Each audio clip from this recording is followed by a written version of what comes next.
Pick up a magnet, stick it to the icebox. It holds, and you never think twice.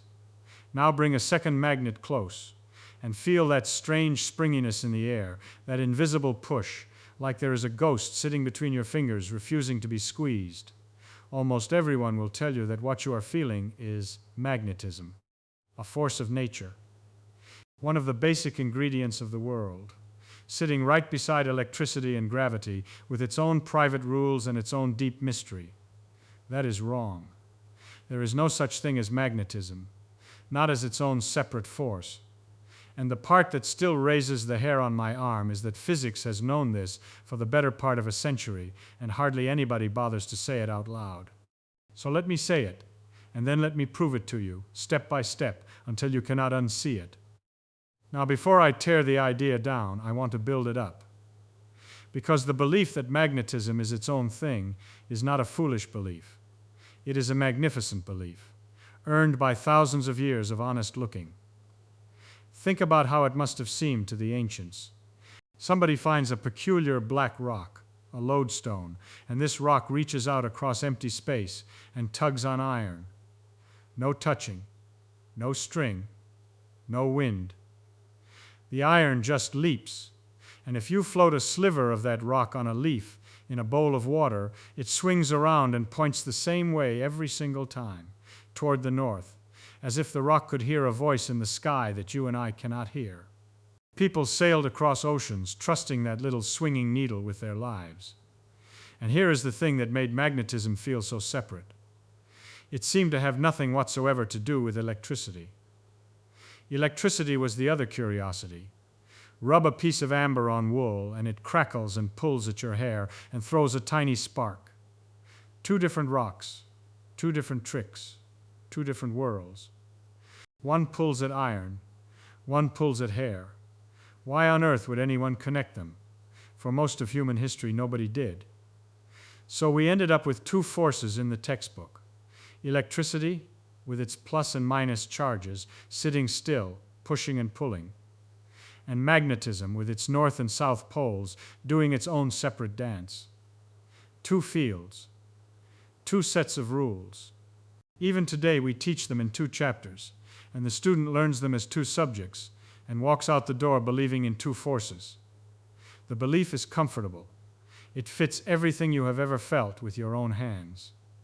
And yet, let me show you the first crack. It is a small one.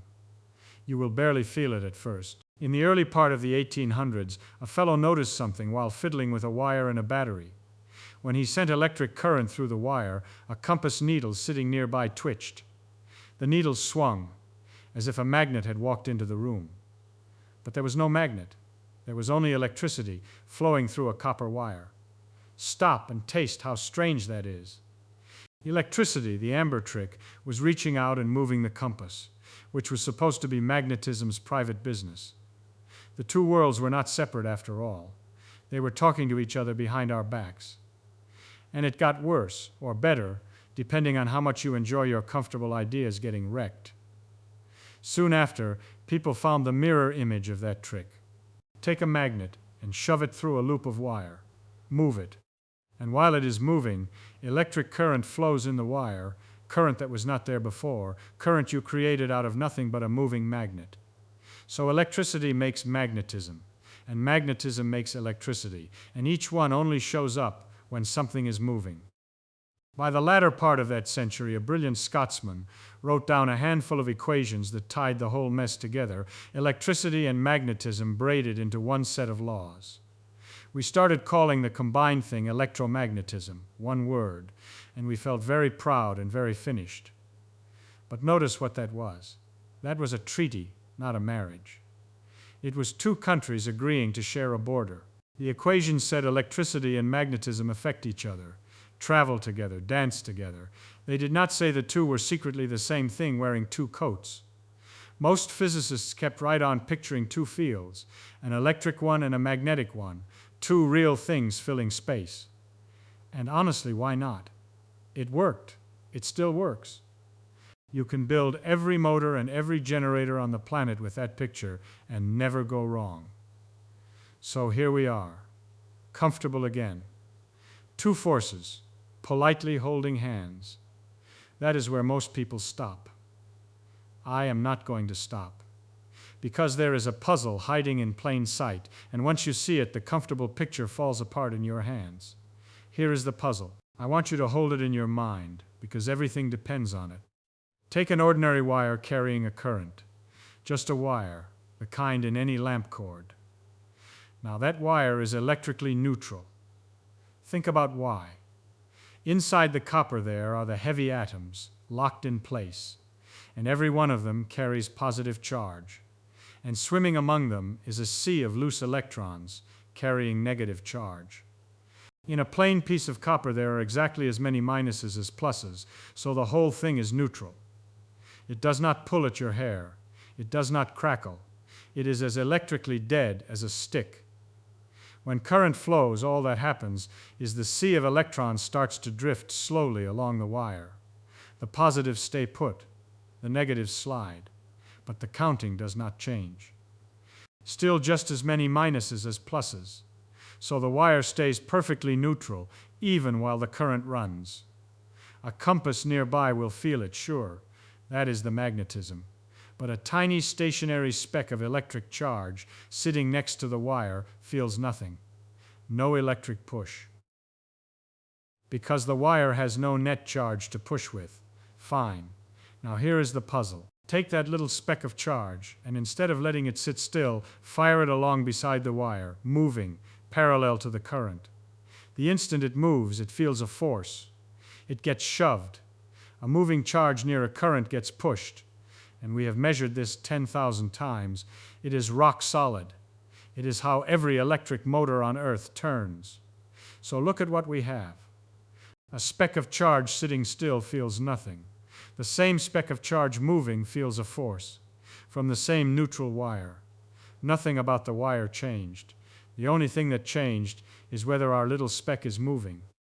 Why in the world would motion conjure a force out of nothing? We wave our hands and say, oh, that is the magnetic force. A moving charge in a magnetic field feels a sideways push, and we write down the rule and move on. But that is naming the mystery, not solving it. Slap a label on a ghost, and the ghost is still there. Why should the universe care whether the speck is moving? Motion compared to what? Compared to you, the person watching? Does the wire somehow know how fast you happen to be strolling past it today? Sit in that discomfort with me for a minute, because this is the crack that brings the whole house down.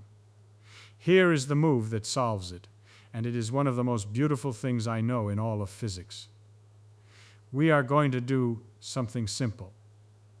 We are just going to start moving along with the speck. Watch. Right now, you and I are standing on the floor, watching the wire and watching the little charge zip past. Let us instead climb onto the charge and ride along with it. Now, in our new point of view, the speck is not moving at all. It is sitting still, right next to us, calm as can be. And here is the iron law, the law nobody is allowed to break. A force is a force. If that speck gets shoved toward the wire when you watch from the floor, it had better get shoved toward the wire when I watch from alongside it. The speck cannot bend toward the wire for you and stay straight for me. We have to agree on what physically happens. The marble either falls into the cup or it does not. There is no voting. But look at the trouble we are in. Riding alongside, the speck is standing still. And a magnetic force only pushes on charges that are moving. A charge that is not moving feels no magnetic force. None, by the very rule we just wrote down. So from where I am sitting, there is no magnetic force on this speck at all.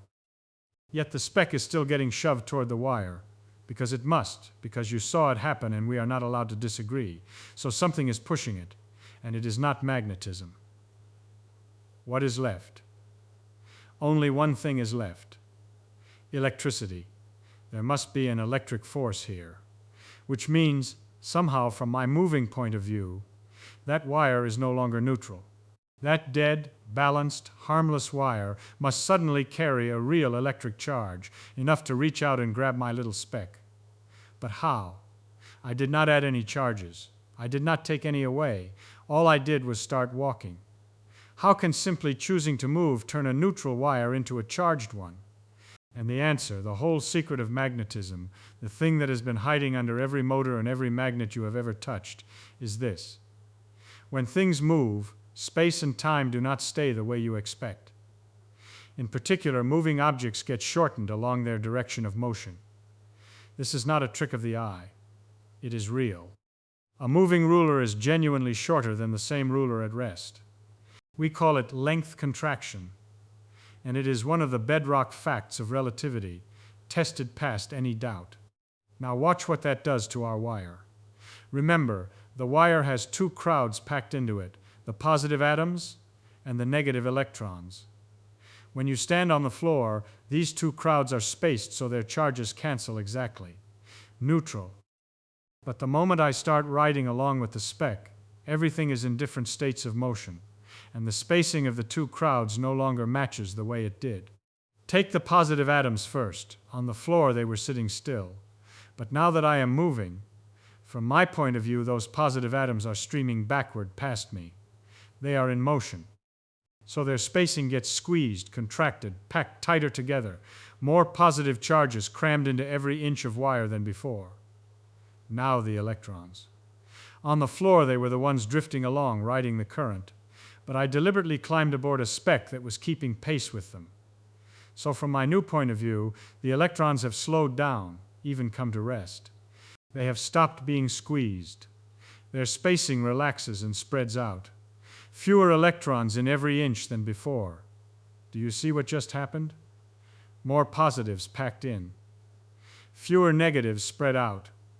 The books no longer balance. The wire, which was perfectly neutral when I stood still, now carries a genuine surplus of positive charge, simply because I chose to move. And that surplus of positive charge reaches out with an ordinary, honest electric force and shoves my little speck exactly the way it was always going to be shoved. That is the whole thing. That is magnetism. There is no separate magnetic force hiding in that wire. There is only electricity, plain old electric charge pushing and pulling, viewed from a point of view where motion has squeezed the charges out of balance. When you stand on the floor, you call the push magnetism. When you ride alongside, you call the very same push electricity. Same shove, same speck, same direction. Two different names, depending only on how you happen to be moving. The force was electric all along. Magnetism is just the disguise electricity wears when you are not moving along with the charges. Let that settle, because the first time it lands it is almost too much to hold. The magnetic field, that thing we drew as its own separate arrows in its own separate chapter, is not a separate thing at all. It is what the electric field looks like from a moving chair. Slow down or speed up, and electricity turns into magnetism and back again, the way a coin shows heads or tails, depending on which side you happen to be looking at. There was never a second force. There was one force, electricity, and one extra fact about the universe. That motion reshapes space, and magnetism falls right out of putting those two together. Now I can hear the objection forming, and it is a good one. You are thinking, hold on. Relativity is about things moving close to the speed of light. The electrons drifting in a wire crawl along slower than a strolling ant, slower than honey off a spoon. The squeezing of space at that piddling speed is unbelievably, ridiculously tiny.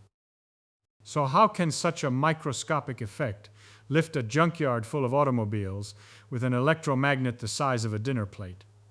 That is exactly the right question, and the answer is gorgeous. Yes, the effect on any single electron is laughably small. The contraction at the drift speed of electrons in a wire is a number so close to nothing that you would never notice it in a million years. But you are not dealing with one electron. You are dealing with the sea. In a stretch of copper wire no longer than your finger, there are more electrons than there are grains of sand on every beach on Earth. More than stars in all the galaxies we can see. Numbers like 10 followed by 22 zeros. And the positive charges they are meant to cancel are just as staggering in number. These two gigantic armies of charge are each so enormous that they normally cancel to a precision finer than anything you can imagine. Plus and minus, balanced almost perfectly. But almost perfectly is the trap.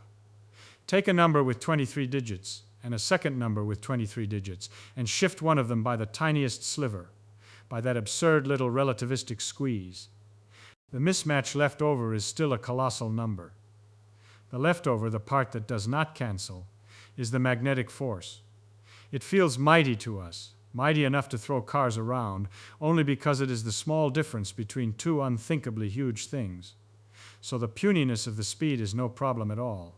The vastness of the charges more than makes up for it. Magnetism is the faint relativistic shadow of electricity, made enormous by sheer weight of numbers. And now look back at the puzzle we started with, the one that itched. Why should the wire care whether our little speck is moving?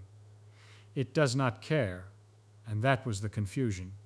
There is no fact about the speck's motion that the wire reads. There is only this. Whether you choose to call the force electric or magnetic depends on your own state of motion, on which chair you are sitting in. Move with the charges and it is electric. Sit on the floor and it is magnetic. Nature does not pick. You pick by how you move, and nature gives you the same final shove either way. Both descriptions are true. They are two honest reports of one event, written by observers moving differently. And the only reason they agree in the end is that space itself bends and squeezes to make them agree. I want to be careful and fair here, because I do not like to oversell. Does this mean compasses are a lie, or that magnets are imaginary? Of course not. The push between two magnets is as real as the floor. Your compass really does point north. What I am telling you is something deeper than whether magnetism is real. I am telling you it is not fundamental. It is not a separate ingredient the universe had to be given. If you hand the universe electric charge, and you hand it relativity, the fact that moving frames squeeze space, then magnetism comes along for free, whether you wanted it or not. You could not build a world with electricity and relativity and somehow forbid magnetism. It is baked in. And that is the kind of discovery that makes physics worth a human life. We started with two forces, two chapters, two mysteries. We thought we had two ingredients, and it turns out we had one ingredient and one consequence. The world is simpler than it looked, and stranger, both at once. The strangeness did not go into a new force. It went into space and time themselves, which turned out to be far more alive, far more willing to stretch and squeeze than anyone sitting and rubbing amber on wool could ever have guessed. So the next time you slap a magnet onto the icebox and feel that little tug, I want you to feel what is truly underneath your fingers. Not some separate magnetic spirit. You are feeling electric charges, and you are feeling the shape of space and time working together in the only force that was ever really there. Here is something to chew on, and I would love to know how you answer it. If magnetism is only electricity seen from a moving point of view, then tell me this. What does a beam of light, which is electricity and magnetism endlessly trading places as it flies, look like to someone who tries to ride right alongside it at its own speed? Sit with that one. The answer is where the whole story began.